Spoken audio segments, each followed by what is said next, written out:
ಈಗ ಕೃಷಿ ಆಧಾರಿತ ಮತ್ತೊಂದು ಉದ್ಯಮಶೀಲ ಅವಕಾಶವಾದಂತಹ ಅಣಬೆ ಬೇಸಾಯದ ಬಗ್ಗೆ ತಮ್ಮೊಂದಿಗೆ ಮಾಹಿತಿ ನೀಡಲು ನಾನು ಮೇಘನಾ SV ಮೇಡಮ್. ಪೋಷಕಾಂಶಗಳು ನಮ್ಗೆ ಅಣಬೆಯಲ್ಲಿ ಬೇರೆ ಒಂದು ಆಹಾರ ಪದಾರ್ಥಗಳಿಗೆ ಹೋಲಿಸ್ಕೊಂಡಾಗ ಅತಿ ಹೆಚ್ಚಿನ ಪ್ರೋಟೀನ್ ಮತ್ತೆ ಜೀವಸತ್ವಗಳು ಕೂಡ ಜಾಸ್ತಿ ಇದೆ, ಅಂದ್ರೆ ವೈಟಮಿನ್ಸ್ ಅಂತ ಹೇಳಿ ಕರಿತೀವಿ. ಹಾಗಾಗಿ ಅಣಬೆ ಸೇವನೆ ಅನ್ನುವಂಥದ್ದು ಜಾಸ್ತಿ ಆಗ್ತಾ ಇದೆ. ಇನ್ನೊಂದು ಕಾರಣ ಅಂತ ಅಂದ್ರೆ ಅಣಬೆಯನ್ನ ನಾವು ಕಡಿಮೆ ಜಾಗದಲ್ಲಿ ಕಡಿಮೆ ಖರ್ಚಿನಲ್ಲಿ ಸುಲಭವಾಗಿ ಬೆಳಿಬಹುದಂತ ಒಂದು ಕೃಷಿ ಇದು.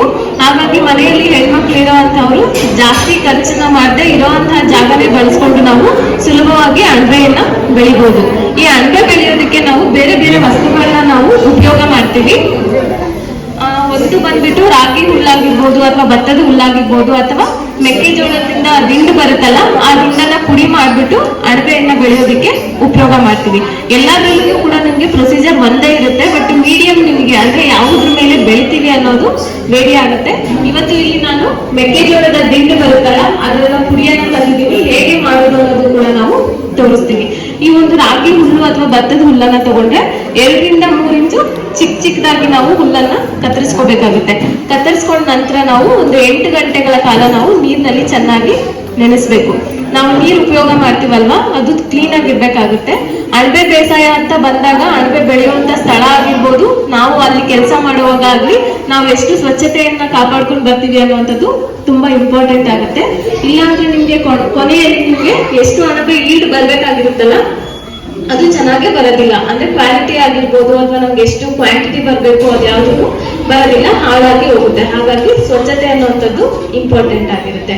8 ಗಂಟೆಗಳ ಕಾಲ ನಾವು ನೀರಿನಲ್ಲಿ ಹುಲ್ಲನ್ನ ನೆನೆಸ್ತೀವಲ್ಲ, ಈ ಒಂದು ಮೆಕ್ಕೆಜೋಳದ ಪುಡಿ ಏನಿದೆ ಅಲ್ವಾ, ಇದನ್ನು ಕೂಡ ನಾವು ನೆನೆಸ್ಬೇಕಾಗುತ್ತೆ. ಆದ್ರೆ ಚೀಲಗಳಲ್ಲಿ ಹಾಕಿ ನಾವು ನೆನೆಸಿ ಇಡ್ತಾರೆ. 8 ಗಂಟೆ ಆದ ನಂತರ ಅದನ್ನ ತೆಗೆದುಬಿಟ್ಟು ಸ್ವಲ್ಪ ಬಿಸಿಲು ಇರದೇ ಇರುವಂತಹ ಜಾಗ, ಅಂದ್ರೆ ಈ ತರ ನೆರಳಿರುವಂತಹ ಜಾಗದಲ್ಲಿ ಒಂದು ಅರ್ಧ ಗಂಟೆ ಆರ್ಬಿಡ್ಬೇಕು.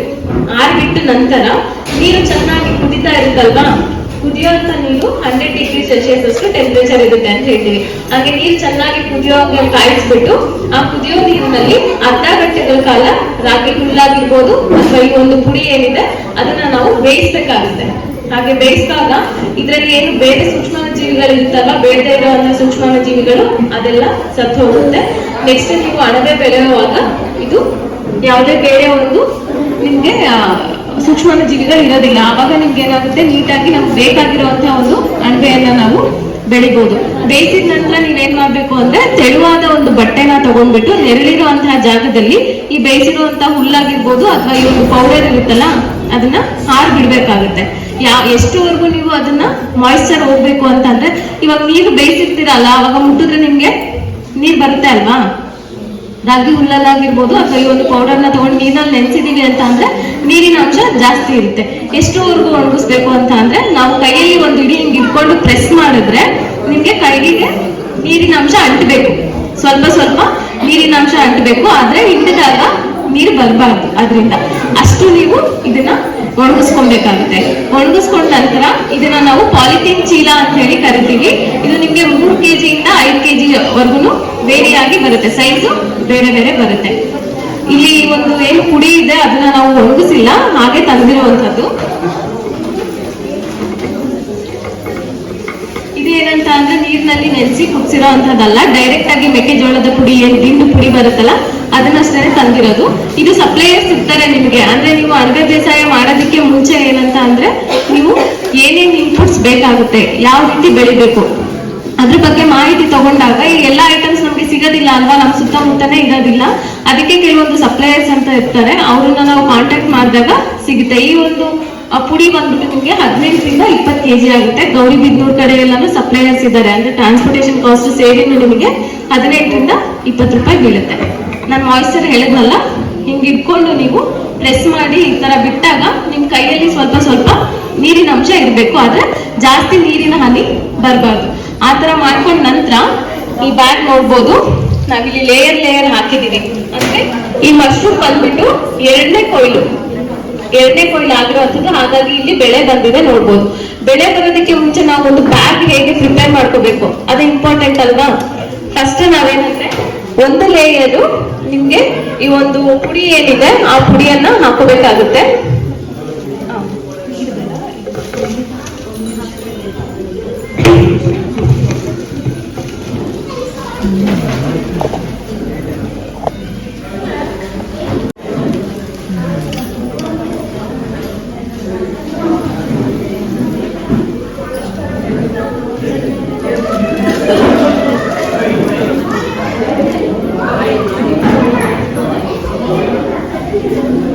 ಓಕೆ, ಇವಾಗ ಈ ಬ್ಯಾಗ್ ನೋಡ್ತಾ ಇದ್ದೀರಲ್ಲ, ಈ ಒಂದು ಬ್ಯಾಗ್ ಅಲ್ಲಿ ನಾವು 5 ರಿಂದ 6 ಪದರಗಳಲ್ಲಿ ನಾವು ಅಣಬೆಯನ್ನ ಬೆಳಿಬಹುದು.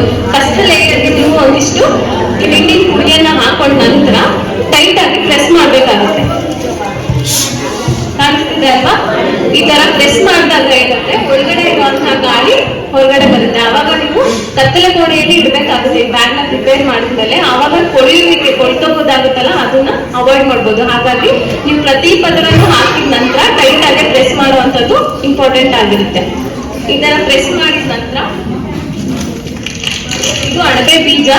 ಅಣಬೆ ಬೀಜ ತಯಾರಿಕೆ ಸ್ವಲ್ಪ ಕಷ್ಟ ಆಗುತ್ತೆ, ಯಾಕೆಂದ್ರೆ ಅದಕ್ಕೆಲ್ಲ ಕೆಲವೊಂದು ಮಷಿನರೀಸ್ ಎಲ್ಲ ಬೇಕಾಗಿರುತ್ತೆ. ನಾವಿರುವಂತಹ ಜಾಗದಲ್ಲಿ ಮಾಡೋದಕ್ಕೆ ಕಷ್ಟ ಆಗುತ್ತೆ. ಹಾಗಾಗಿ ಇದು ನಿಮ್ಗೆ ನಮ್ಮ GKVK ಸಿಗುತ್ತೆ ಹಾಗೂ ಹೆಸರುಘಟ್ಟಲ್ಲಿ ಸಿಗುತ್ತೆ. 1 kgಗೆ 80 ರಿಂದ 100 ರೂಪಾಯಿ ಆಗುತ್ತೆ. ಇದನ್ನ ಜೋಳ ಬರುತ್ತಲ್ಲ, ಅದರಲ್ಲಿ ಒಂದು ಅಣಬೆ ಬೀಜ ತಯಾರಿಕೆಯನ್ನ ಮಾಡಿರ್ತಾರೆ.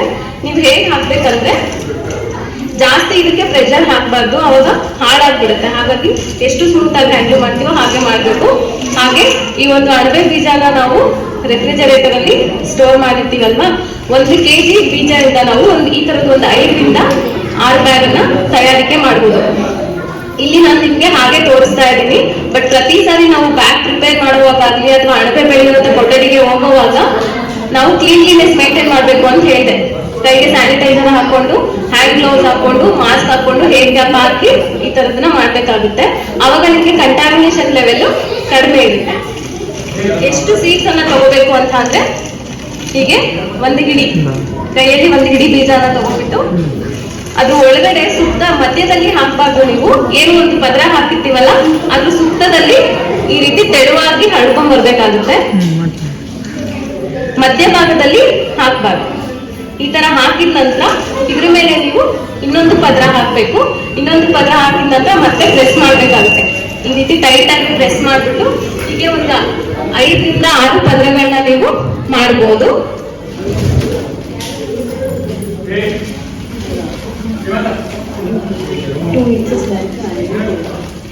ಒಂದೊಂದು ಪದರವು 1 ರಿಂದ 3 ಇಂಚ್ ಇರೋಷ್ಟು ನಾವು ನೋಡ್ಕೊಬೇಕಾಗುತ್ತೆ. ಸುತ್ತ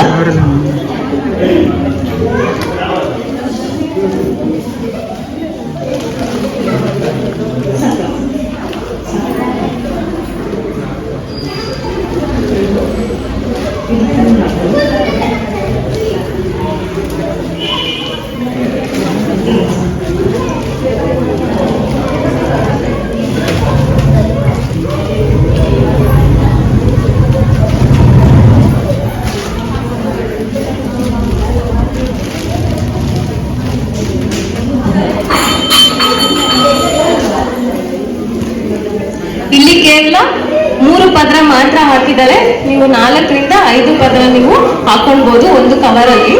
ಈಗ ಹಾಕಿದ ನಂತರ ನಾನು ಹೇಳಿದೆ, ಇಲ್ಲಿ ಪ್ರತಿ ಸ್ಟೆಪ್ ನಾವು ಪ್ರೆಸ್ ಮಾಡ್ತಾ ಇಲ್ಲ, ಗಾಳಿಯನ್ನು ಹೊರಗಡೆ ತೆಗಿಬೇಕಾಗುತ್ತೆ. ತೆಗೆದಾದ ನಂತರ ನೀವು ಟೈಟ್ ಆಗಿ ಒಂದು ರಬ್ಬರ್ ಬ್ಯಾಂಡ್ ಹಾಕ್ಬೇಕಾಗುತ್ತೆ.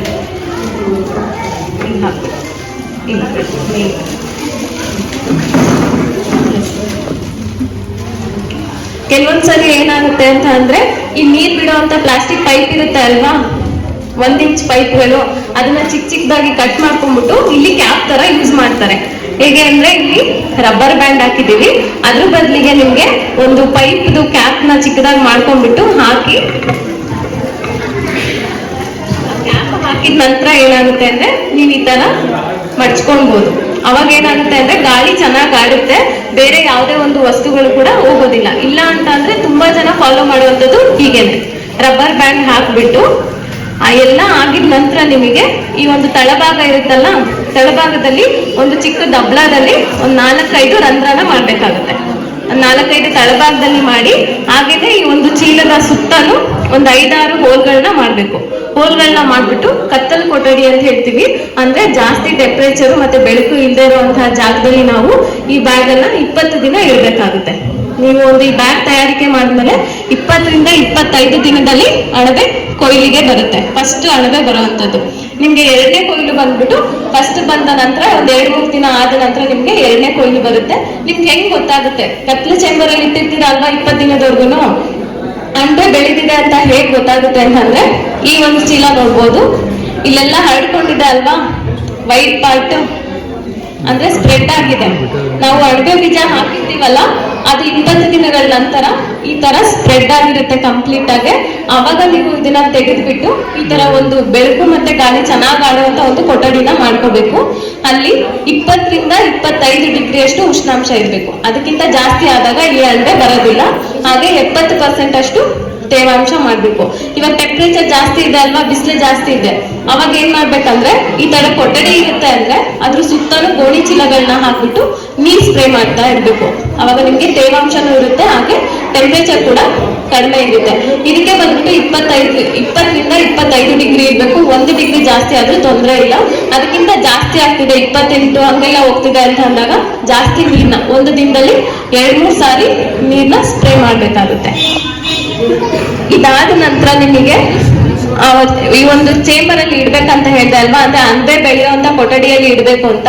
ಅವಾಗ ಏನ್ ಮಾಡ್ಬೇಕಂದ್ರೆ ಒಂದ್ 4-5 ಹತ್ರ ಇಂಟು ಮಾರ್ಕ್ ಹಾಕ್ಬೇಕು. ಈ ಒಂದು ಚೀಲದಲ್ಲಿ ಹಾಕಿದ್ದಾರೆ ನೋಡ್ಬೋದು ನೀವು. ಈ ತರ ಇಂಟು ಮಾರ್ಕ್ ನ ನೀವು ಕಟ್ ಮಾಡ್ಬಿಟ್ಟು ಅಣಬೆ ಬೆಳೆಯೋ ಕೊಠಡಿಯಲ್ಲಿ ಇಟ್ರೆ ಚಿಕ್ಕದಾಗಿ ಅಣಬೆ ಬರೋದಕ್ಕೆ ಸ್ಟಾರ್ಟ್ ಆಗುತ್ತೆ, ಅಂದ್ರೆ ಮೊಳಕೆ ಬರೋದಕ್ಕೆ ಸ್ಟಾರ್ಟ್ ಆಗುತ್ತೆ. ಅದು ಒಂದು ದಿನದಲ್ಲೇನೆ ನಿಮ್ಗೆ ಈ ರೀತಿ ದೊಡ್ಡದಾಗಿ ಅಣಬೆ ಬರುತ್ತೆ. ಈ ತರ ಒಂದೊಂದು ಗುಚ್ಛ ಇರುತ್ತಲ್ಲ, ಅದು ನಿಮ್ಗೆ ಫಸ್ಟ್ ಕೊಯ್ಲಲ್ಲಿ 500ರಿಂದ 600 ಗ್ರಾಮ್ ತೂಕ ಬರುತ್ತೆ. ಅಂದ್ರೆ ಈ ಒಂದು ಬ್ಯಾಗ್ ಅಲ್ಲಿ ನಾವು 3 kg ಅಷ್ಟು ಅಣಬೆಯನ್ನ ಬೆಳಿಬಹುದು. ಇದು ಬಂದು ಆಯಿಸ್ಟರ್ ಮಶ್ರೂಮ್ ಆಗುತ್ತೆ, ಅಂದ್ರೆ ಚಿಪ್ಪು ಅಣಬೆ ಅಂತ ಹೇಳ್ತೀವಿ. ಸೇಮ್ ಪ್ರೊಸೀಜರ್ ಅಲ್ಲೇ ರಾಗಿ ಹುಲ್ಲು ಅಥವಾ ಭತ್ತದ ಹುಲ್ಲಲ್ಲೂ ಸೇಮೇ ಇರುತ್ತೆ. ಈ ಒಂದು ಪುಡಿ ಬದಲು ನಾವು ಹುಲ್ಲನ್ನ ಉಪಯೋಗ ಮಾಡ್ತೀವಿ. ಇನ್ನ ಬೇರೆ ಅಣಬೆ ಅಂತ ಅಂದ್ರೆ ನೀವು ಮಾರ್ಕೆಟ್ ಅಲ್ಲಿ ನೋಡಿರ್ತೀರಾ, ಬಿಳಿ ಗುಂಡಿ ಅಣಬೆ ಅಂದ್ರೆ ಬಟನ್ ಮಶ್ರೂಮ್ ಅಂತ ಹೇಳ್ತೀವಿ. ಇವಾಗ ಹೋಟೆಲ್ಸ್ ಅಲ್ಲೆಲ್ಲ ಜಾಸ್ತಿ ಅದನ್ನೇ ಯೂಸ್ ಮಾಡುವಂತದ್ದು. ಅದಕ್ಕೆ ಅಂದ್ರೆ ನಿಮ್ಗೆ ಪ್ರಾಪರ್ ಟ್ರೈನಿಂಗ್ ಬೇಕಾಗಿರುತ್ತೆ. ಹಾಗೆ ಈ ಅಣಬೆಗೆ ಕಂಪೇರ್ ಮಾಡಿದ್ರೆ ಅದು ಸ್ವಲ್ಪ ಖರ್ಚು ಜಾಸ್ತಿ ಇರುತ್ತೆ. ಇದು ಅತಿ ಸುಲಭವಾಗಿ ಕಡಿಮೆ ಒಂದು ಜಾಸ್ತಿ ಜನ ಬೇಕಾಗೋದಿಲ್ಲ ಕೆಲಸಕ್ಕೆ. ಹಾಗಾಗಿ ಹೆಣ್ಮಕ್ಳಾದವರು ನಾವೇನೆ ತುಂಬಾ ಈಸಿಯಾಗಿ ಮಾಡ್ಕೊಳ್ಬಹುದು. ಇದು ಒಂದು ಜೀವನೋಪಾಯ ಅಂತ ಹೇಳ್ಬೋದು. ಅಂದ್ರೆ ನೀವು ಆದಾಯ ನೀವು ಮಾಡ್ಕೊಳೋದಲ್ಲದೆ ನಿಮ್ಮ ಜೊತೆಗೆ ಇನ್ನೂ ಒಂದಿಬ್ರು ಹೆಣ್ಮಕ್ಳಿಗೆ ಕೆಲಸನ ಕೊಡ್ಬೋದು. ಇದ್ರ ಬಗ್ಗೆ ಹೆಚ್ಚಿನ ಮಾಹಿತಿ ಬೇಕು ಅಂದ್ರೆ ನಮ್ಮ ಕೃಷಿ ವಿಜ್ಞಾನ ಕೇಂದ್ರಕ್ಕೆ ಭೇಟಿ ನೀಡಬಹುದು. ಅಲ್ಲೂ ನಾವು ತರಬೇತಿ ಕಾರ್ಯಕ್ರಮಗಳನ್ನ ಕೊಡ್ತೀವಿ. ಹಾಗೇನೆ ಬೆಳೆದ ನಂತರ ಹೇಗೆ, ಅದು ಒಂದು ಪ್ರಶ್ನೆ ಅಲ್ವಾ. ಜಾಸ್ತಿ ಜನ ಚಿಪ್ಪು ಅಣಬೆನ ತಗೊಳ್ಳಲ್ಲ, ಆಯಿಸ್ಟರ್ ಮಶ್ರೂಮ್ ನ ನಾವೇನೋ ಬೆಳೆದ್ಬಿಡ್ತೀವಿ ಆಮೇಲೆ ಲಾಸ್ ಆಗುತ್ತೆ ಅಂತ ಹೇಳ್ತಾರೆ. ಹಾಗಾಗಿ ಈ ಒಂದು ಕೃಷಿಗೆ ಹೋಗೋದಕ್ಕೆ ಮುಂಚೆ, ಅಣಬೆ ಕೃಷಿಗೆ ಹೋಗೋದಕ್ಕೆ ಮುಂಚೆ ನಾವು ಫಸ್ಟ್ ಮಾರ್ಕೆಟ್ ನ ಸ್ಟಡಿ ಮಾಡ್ಬೇಕಾಗುತ್ತೆ. ಅಂದ್ರೆ ನಮ್ ಸುತ್ತ ಹೋಟೆಲ್ಸ್ ಗಳಿದ್ಯಾ, ರೆಸ್ಟೋರೆಂಟ್ಸ್ ಇದೆಯಾ, ಅಲ್ಲೇನಾದ್ರೂ ನಾವು ಸಪ್ಲೈ ಕೊಡ್ಬೋದಾ, ಅಥವಾ ನಮ್ ಸುತ್ತ ಇರುವಂತಹ ಜನಗಳು ತಗೊಂತಾರ, ಅವ್ರಿಗೂ ಮಾಹಿತಿ ಕೊಡ್ಬೇಕು. ನಾವ್ ಈ ತರ ಮಶ್ರೂಮ್ ಬೆಳಿತಾ ಇದೀವಿ, ಸಪ್ಲೈ ಮಾಡ್ತೀವಿ ಅಂತ ಹೇಳಿ. ಅಥವಾ ನಮ್ಮ ಕೇಂದ್ರಕ್ಕೆ ಬಂದ್ರೆ ಕೂಡ ನಾವು ಎಲ್ಲಿ ಎಲ್ಲಿ ನೀವು ಮಾರಾಟ ಮಾಡ್ಬೋದು ಅನ್ನೋದ್ರ ಬಗ್ಗೆ ಮಾಹಿತಿಯನ್ನ ಕೊಡ್ತೀವಿ. ಇದನ್ನ 2-3 ದಿನಗಳ ಕಾಲ ಇಡ್ಬೋದು. ಅದಾದ ನಂತರ ಏನಾಗುತ್ತೆ, ಇದು ಹಾಳಾಗುತ್ತೆ. ಅವಾಗ ಏನಂದ್ರೆ ನೀವು ಮೌಲ್ಯವರ್ಧಿತ ಉತ್ಪನ್ನಗಳು ಅಂತ ಹೇಳ್ತೀವಿ. ಅಂದ್ರೆ ಈಗೆಲ್ಲ ಬೇಕರಿ ಉತ್ಪನ್ನಗಳನ್ನ ಮಾಡಿದ್ರಲ್ವಾ, ಹಾಗೇನೆ ನಾವು ಅಣಬೆಯನ್ನ ಒಣಗಿಸಿ ಅಣಬೆ ಪೌಡರ್ ಅನ್ನ ಮಾಡ್ಬೋದು. ಅದರಿಂದ ಉಪ್ಪಿನಕಾಯಿ ತಯಾರಿಕೆ, ಬೇರೆ ಬೇರೆ ಆಹಾರ ಉತ್ಪನ್ನಗಳನ್ನ ಮಾಡ್ಬೋದು. ಅದ್ರ ಬಗ್ಗೆ ಎಲ್ಲಾನು ಕೂಡ ನಾವು ನಮ್ಮ ಕೇಂದ್ರದಲ್ಲಿ ತರಬೇತಿಯನ್ನ ಕೊಡ್ತೀವಿ. ಇದ್ರ ಬಗ್ಗೆ ಹೆಚ್ಚಿನ ಮಾಹಿತಿ ಬೇಕು ಅಂದ್ರೆ ನೀವು ಯಾವಾಗ ಬೇಕಿದ್ರು ನಮ್ಮನ್ನ ಕಾಂಟ್ಯಾಕ್ಟ್ ಮಾಡಿ.